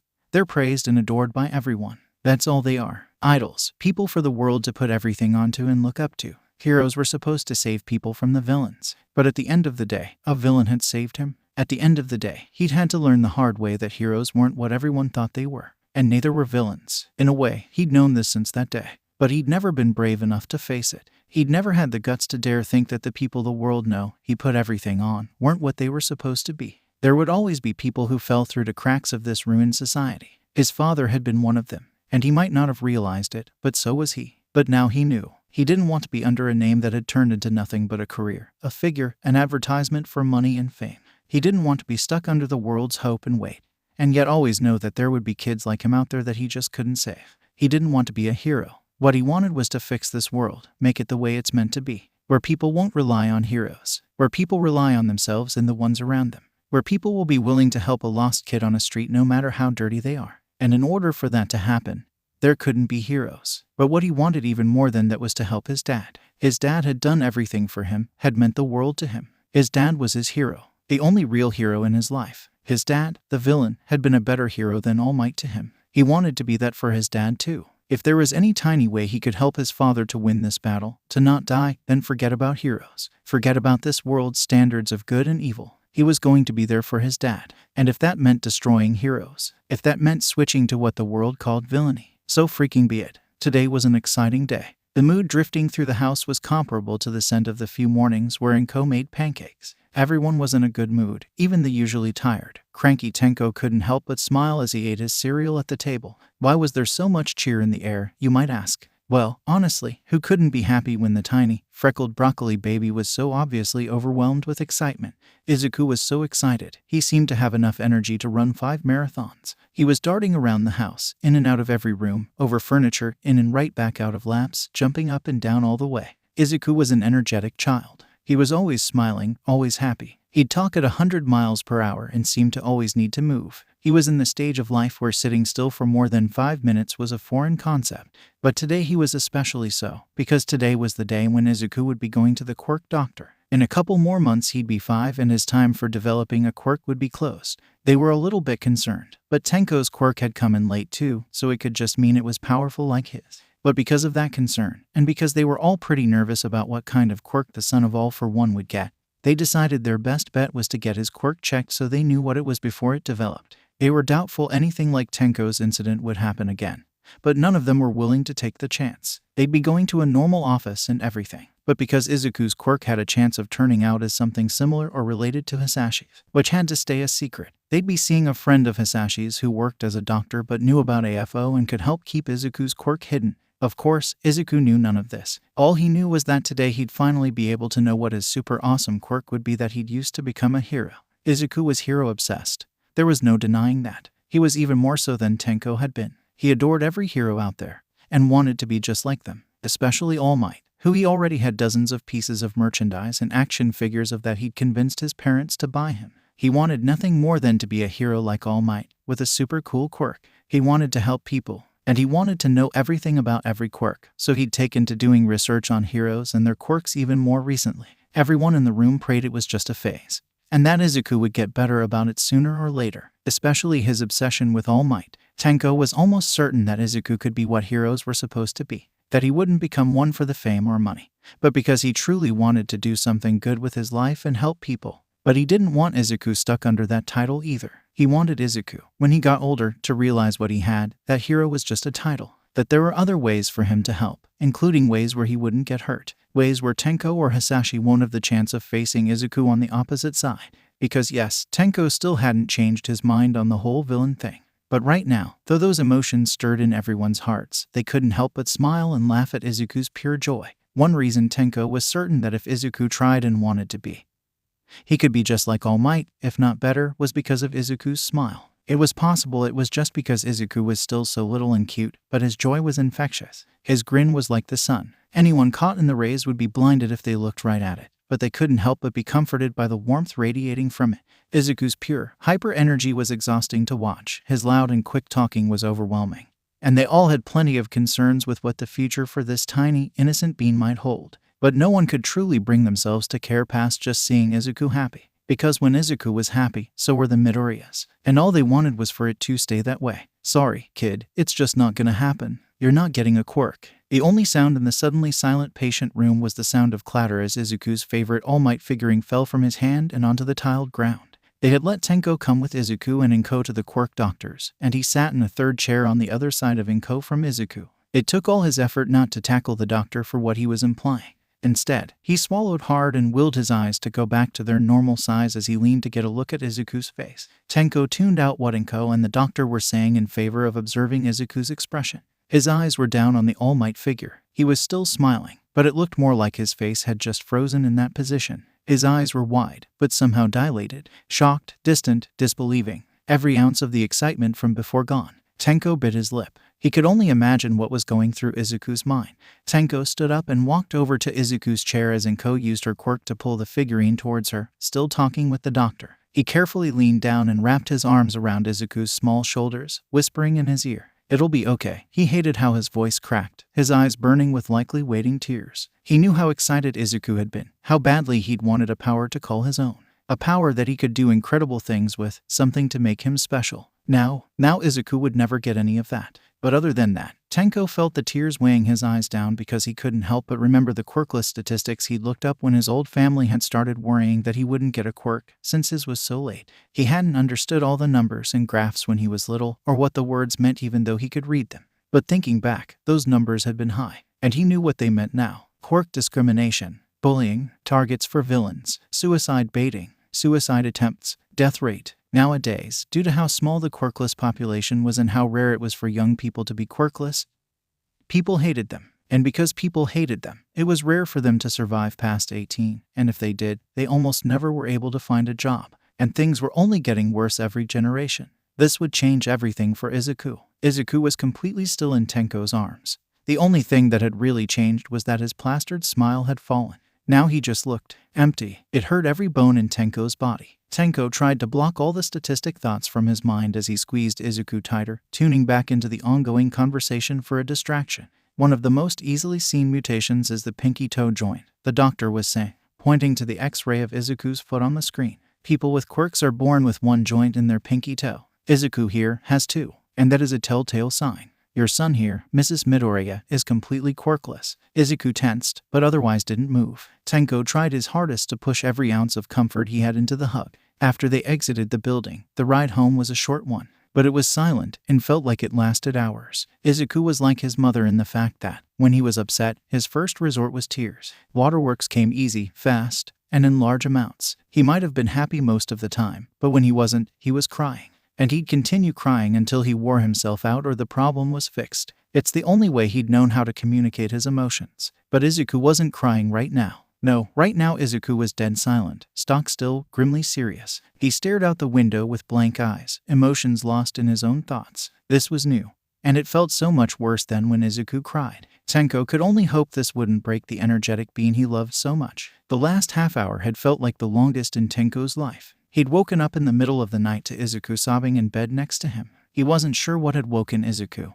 or if Izuku had ever been asleep in the first place. But he was almost positive he knew what it had to do with. By the time Tenko had gotten Izuku to calm down, they were both exhausted, but Tenko was positive neither of them would be able to fall asleep again anytime soon. So Tenko had an idea. And now here they sat, alone in their dark bedroom, in the middle of the night. Izuku was curled up in Tenko's lap as the both sat in the desk chair, staring at the computer screen in front of them. Tenko wasn't paying attention, but he could still recall every little detail of the video Izuku loved to watch on repeat all day. All Might's debut. He's already saved 100 people, but he's still going. Tenko distantly registered the sounds of the people on the video yelling as All Might appeared, holding at least 5 more people in his arms. And he's still smiling. Someone else called. See that? Izuku whispered. He's always smiling, no matter how hard things get. Tenko felt his heart crack with Izuku's voice. But it was nothing compared to the look in Izuku's eyes as he turned around to face him. Tears welled up and flooding his green pupils, which seemed more dim than ever. He raised a shaky hand and pointed at the screen, attempting a smile but failing as it wobbled. Do you think I can be a hero too? Tenko distantly wondered how a single sentence could be so painful as his own vision blurred with unshed tears. He blinked and his face was wet. Izuku wavered slightly at Tenko's tears, his arm and smile falling. But he still stared at Tenko with those big, green eyes, those desperate, hopeful, pleading eyes, those eyes that had touched Tenko the day they came into the world, those eyes that Tenko had wanted to see happy forever, those eyes that had the whole world in a joyous atmosphere just that morning. Those eyes that were slowly breaking Tenko pace by pace the longer he stared, until he finally had to look away, scrubbing at his wet cheeks with the heel of his palms. Izuku, he started, but he didn't know how to finish. He didn't know how to answer. He was at a complete loss for words, so he just looked back up into those heart-wrenchingly broken green eyes. There was a big difference between can and should. Whether or not Izuku could be a hero was a story Tenko didn't want to face. But he knew, without a doubt in his mind, that if Izuku wanted to, he could be a hero. But what came to him in that moment, like a bucket of ice water, colder and harsher than ever, was that Izuku wouldn't always want to be a hero. I'm sorry, Izuku. Tenko choked out behind his bit-back sobs, wrapping his arms around Izuku and hugging him as tight as he could. I'm so sorry. Tenko knew what was going through Izuku's head. What would be going through anyone's head if they heard those words? Tenko was apologizing because he didn't think Izuku could be a hero. But that's not what was going through Tenko's head. No, he was apologizing because he knew Izuku could be a hero. He was apologizing because he knew Izuku was incredibly smart and talented and kind and would be able to bring smiles to people in any situation. He knew how badly Izuku wanted this, but he was apologizing because he knew Izuku wouldn't be a hero. He was apologizing because he'd realized that no matter how broken Izuku was feeling right now, in the long run, he wouldn't be able to convince Izuku not to try and be a hero. Nothing would be able to do that, except for heroes themselves. And Tenko knew they would. He was apologizing because Izuku was stubborn, so he was going to have to learn the truth about the world the hardest way there was, by being pushed into the deep end, where all the hidden piranhas and sharks lived, where he would be bit, shoved, torn, and eaten up by them until he gave up on the entire ocean. He was apologizing because he'd seen the statistics. He'd seen how bad the world treated him for just looking weird on the streets. How much worse would the world treat Izuku for the way he was born? For a single extra pinky toe joint. Tenko wanted Izuku to stay the innocent, happy little bean he was. He didn't want Izuku on either side of this deadly war. He wanted Izuku to stay as safe as he could. But the world would push Izuku so far away from the heroes that Izuku would only sink farther and farther into the dark until he was far beneath the sharks and piranhas. Most likely, by the end of this, Izuku would be farther in than he was, maybe to Hisashi's level. Worse, even, Izuku would be so hurt by the world that he would go running to the only people who did care. And those people would just so happen to be a family of villains. He would look to them as the real heroes, as the ones he really wanted to be like. He'd see the world for what it was. He'd realize what Tenko had. But it would be so much worse. And Tenko was apologizing, because he couldn't protect Izuku from any of it. The video ended, and with neither boy willing to press the replay button, the room fell into silence, aside from Izuku's broken-hearted sobs. Tenko bit back his own as he felt his shirt slowly begin to soak up tears. From who exactly, he wasn't sure. Any chance of a normal life for him had disappeared 5 years ago.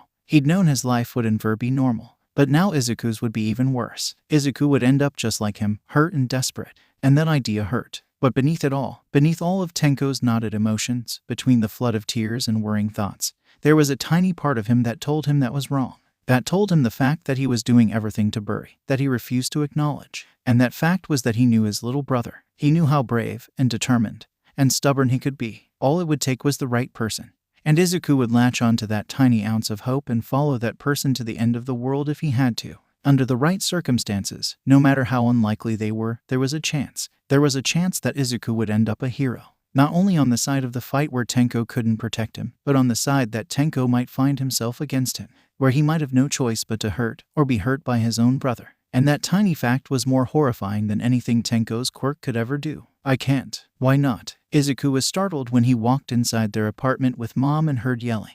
It was loud, and it was definitely his daddy and Tenko's voices. Why were they yelling? Were they upset? He'd never heard yelling like this before from either of them. He looked up at his mommy, hands covering his ears and eyes pleading for her to make it stop. His mommy grimaced and stepped inside ahead of him. He followed, still covering his ears, but he could still hear their muffled voices. She kneeled down in front of him and slowly pulled one of his hands off his ears, smiling at him reassuringly. "Dear, can you head to your room? I'm gonna talk with your dad and brother." Izuku nodded quickly, putting the hand back on his ear and running over to the hallway. Tenko and his daddy didn't even seem to notice him run past. He hurried into his room, but left the door cracked open so he could hear what was happening. Daddy and Tenko were still yelling. For the last time, Tenko, there's too many risks, too many unknown factors, too many things that could go wrong. Oh, so your little secret identity is more important than your own son. Do you realize how much this is going to hurt him? How much he'll have to face because of this? I know better than you do. I've seen plenty of discrimination firsthand. Don't act like you know better than I do. Then why won't you fix it? You have thousands of quirks, you can't give him one. Izuku was almost ready to go hide under his covers. The yells were getting louder and angrier, and they were saying things that didn't make sense. He didn't understand what was happening, and he wanted it to stop. But he also couldn't make himself leave the door. It's more complicated than that, Tenko. You don't understand how much it would affect. I understand that you're a coward who cares more about not getting caught than your own family. I'm trying to help this family. Then help him. Both of you, stop this. Everyone went quiet at Mommy's yell, and after a long, quiet moment, Izuku heard her sigh. It hasn't even been a week since he found out he was quirkless. I thought we agreed to try and help him feel better, not upset him more. Silence. You two are idiots. Izuku was pretty sure more was said, but that's the point when he closed his door all the way and walked over to his bed, crawling up in it and burying himself under his covers. He sat there for what felt like forever, hiding under his covers, trying to ignore the hushed voices down the hallway. He didn't like this. He didn't like any of this. He wished everything could just go back to being normal. Nothing this week had been normal. He hated it. His parents let him stay home from school this week. Since the first few days he was pretty much unwilling to do anything. which meant that 𝐭𝐴𝐴𝐴 had no idea he was quirkless until Monday. What would 𝐭𝐴𝐴𝐴 think? He had actually started to doze off a little when he heard his bedroom door open. Izuku sat up quickly and peeled out of the covers. Tenko was standing in the doorway, looking concerned. Tenko. Izuku rubbed his tired eyes. Tenko smiled and stepped over to the bed. Hey, sorry, I didn't mean to wake you. Izuku shook his head harshly. No, I wasn't sleeping. Tenko huffed fondly. Izuku looked at him and curled up a little more, asking in a quiet voice, why were you and Daddy fighting? We weren't fighting. Tenko wouldn't meet his eyes. We just, got frustrated with each other. What happened? Tenko looked up at him, red eyes meeting green. He looked sad, but then he smiled and ruffled Izuku's green curls. Nothing you need to worry about, green bean. Tenko sat back and his smile fell. I'm sorry if we scared you, though. Me too. Both boys turned to look at the door, where Daddy was standing and looking at them fondly. We were being idiots. Izuku smiled with a small giggle, making both of the others smile. Izuku looked between both of their faces and his smile slowly fell. They still looked upset. Not angry anymore, but sad. Guilty, maybe. Do you hate each other? Tenko huffed. No, Zuku, we don't hate each other. He glanced back at Daddy, then at Izuku again with a smile. Everything's all good now. Izuku sat up straighter and smiled bigger, glad things were all better. Come on, Dad stepped back down the hall. Mom's getting dinner ready. She's making katsudon. Katsudon. Izuku jumped up and out of bed, sprinting down the hall towards the kitchen. Tenko followed with a laugh at his little brother's antics. Tenko was waiting out front of Izuku's preschool Monday afternoon, leaning against the outside wall and playing a video game on his Switch. 𝐭𝐸𝐽 had gone inside, apparently needing to talk to one of the workers about something before the day let out and Izuku came out. He was so fixated on clicking buttons and beating the level of his game that he didn't notice the front doors open and someone come outside until a body about half his size charged into his side. He stumbled, almost dropping his game as small arms gripped him tight and refused to let go. He looked down to see Izuku green curls buried into his side. Zuku, he asked, eyebrows furrowing in confusion. He set his game down on the ground and kneeled beside his green bean of a younger brother, who he quickly realized was shaking. Hey, what's wrong? What happened? The boy made a squeaky noise like he was trying to speak but couldn't get anything out. Tenko bit his lip worriedly. He rested his hand on top of the curly head. Hey, Izuku, look at me. Izuku sniffed once, making Tenko realize the water he could feel at his side, then slowly pulled his head away and looked up at Tenko. Tenko saw red. Izuku's right eye was half closed and bruised, purple overwhelming the usual green. Who? Tenko closed his eyes and took a deep breath, trying to clear the apparent anger in his voice, if the startle in Izuku's eyes said anything. Who did this? A boy I in Class D did it. B because he found out IW was quirkless. He flung a tea toy at me with his quirk. Tenko was gonna kill a 4-year-old. He was literally going to kill a 4-year-old. He could feel his hands itching to rip his gloves off and grip the face of whatever kid hurt Izuku so hard that there would be fingerprints in the dust. And then he was thinking about wanting to kill someone. He felt all the color drain from his face and into his stomach, ready to come right back up through his mouth. He shook his head in an attempt to rid the thought and swallowed hard before focusing back on Izuku.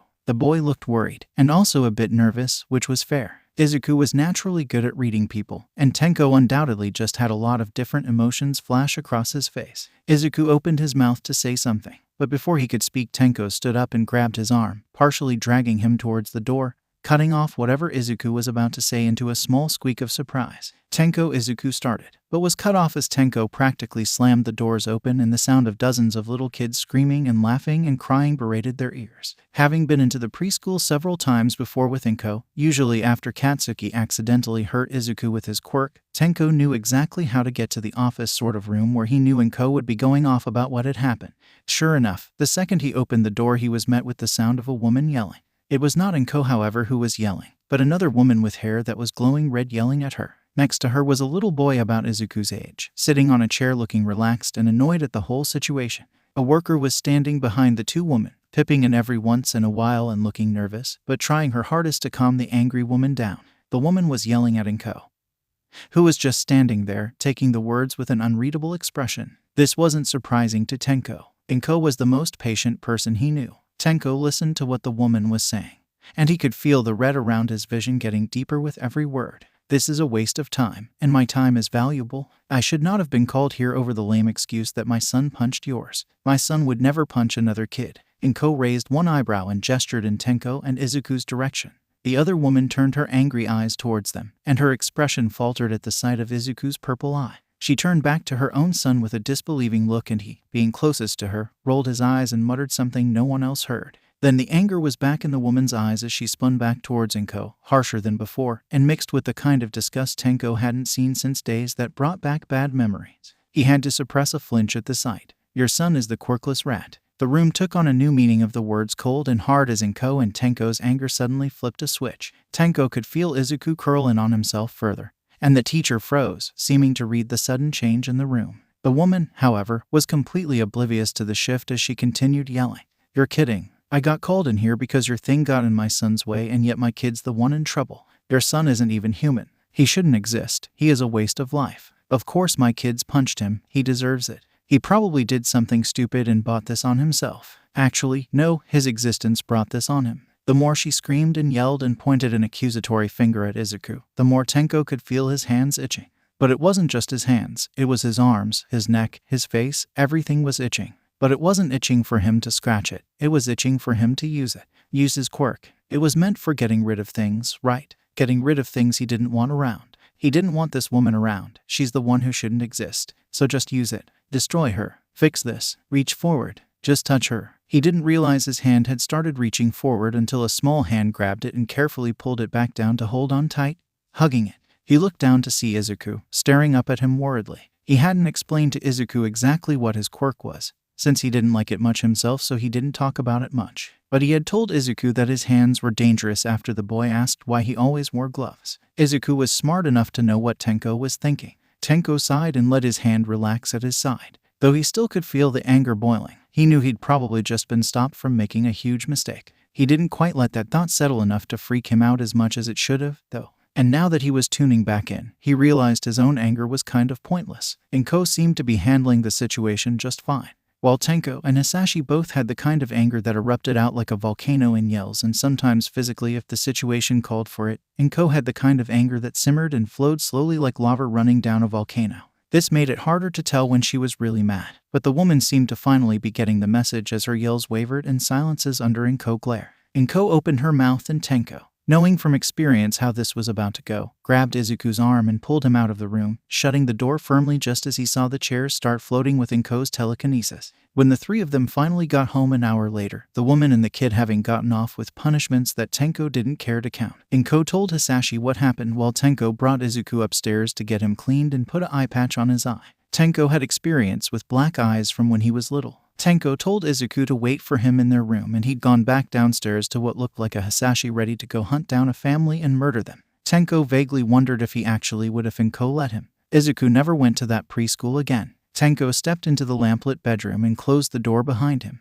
He looked up and wasn't surprised to see Izuku sitting on one side of Tenko's bed, his hero analysis notebook open to a page. The boy didn't seem to have realized Tenko was there yet, so the older boy snuck over behind him and leaned over his shoulder. The book was open to one of the very first pages that Izuku wrote in, the one about Katsuki. Crayon was scribbled around the page in hardly intelligible writing and hero stickers were stuck all over it. There was a picture of Izuku and Katsuki pasted in the corner. Tenko had been exasperated but not surprised when he had realized that Izuku wrote about Katsuki in his hero notebook only after All Might. The boy was hardly 4 when his quirk developed, but Izuku had been so excited.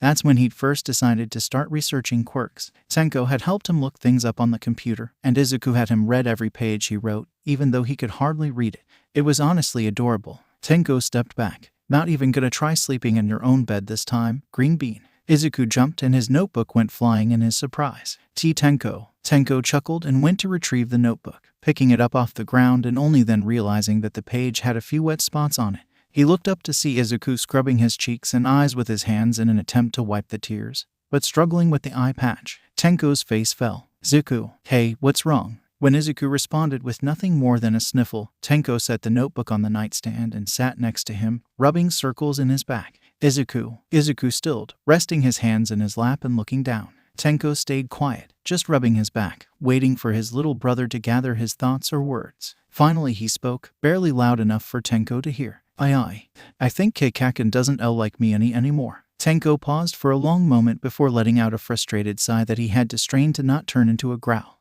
He'd never liked Katsuki much. The kid was a brat. He always had an attitude and was always yelling. His first word was die, and he was throwing insults at Tenko before he even knew what insults were. He was a nasty little punk. And on top of it all, he was terrible to Izuku, even though they were supposedly best friends. 𝗏𝗏 and Mitsuki might not notice, or just won't do much about it, but he knows how that brat treats his brother. He'll push him to the ground, make fun of him, refuse to play with him. He'd even taken to calling Izuku Deku. And Tenko knew Katsuki knew what that meant. But Izuku still adored the boy. He'd do anything just to be around Katsuki. He believed wholeheartedly that Katsuki would be the greatest hero, and he just wanted to be a hero with him. It was heartbreaking, because that devil child did not deserve someone so caring as Izuku. A part of him hoped that Katsuki would be better than this, but he is in no way surprised of the boy's reaction to Izuku's lack of a quirk. He was angry about it though. Izuku didn't need his little heart broken anymore. What makes you think that? Tenko manages to bite out, hoping he doesn't sound as upset as he feels, and having bite back, pointing out that the boy didn't seem to like Izuku very much before. Izuku sniffed and wiped his free eye again, still looking down.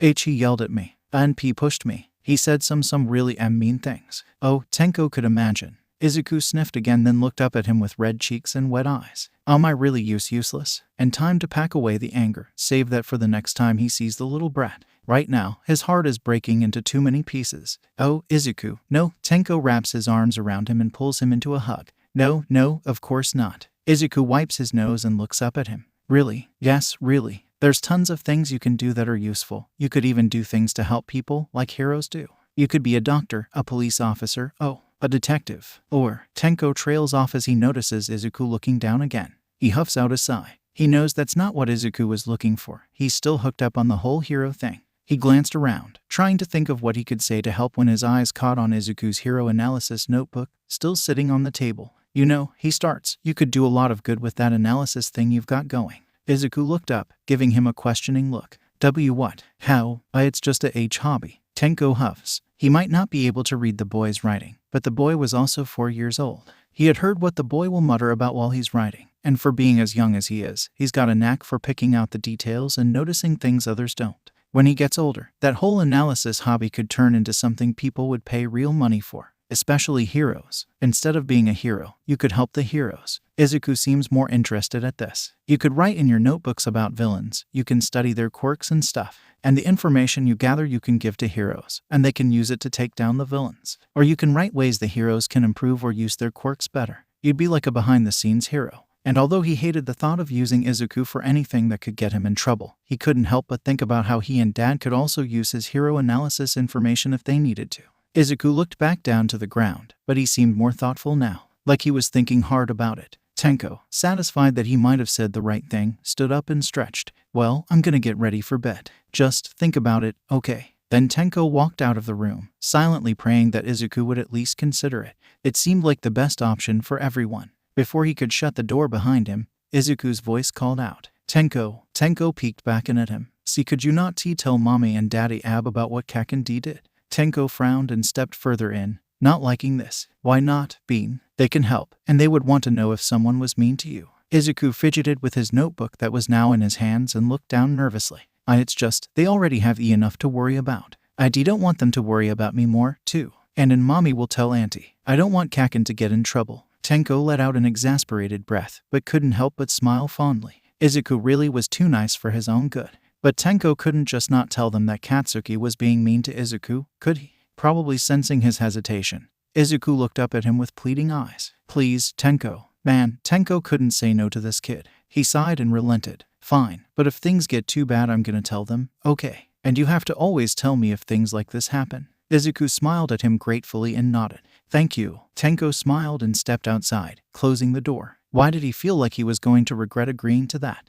Hisashi was still seething. It had been almost half an hour since the whole Izuku got punched by a kid for being quirkless revelation, and he still couldn't focus on the papers spread across the table in front of him. Stop pouting over there, 𝗏𝗏 called from the kitchen sink where she was doing the dishes. Hisashi frowns and looks up at her. I am not pouting. Yes you are, 𝗏𝗏 smirked. You're pouting cause you can't go kill a child. Hisashi huffed. I'm just frustrated, cause I should be able to help goes unsaid, but is heard clear as day. 𝗏𝗏 steps over and rubs his back comfortingly, looking over his shit at the papers and choosing to change the topic after a moment.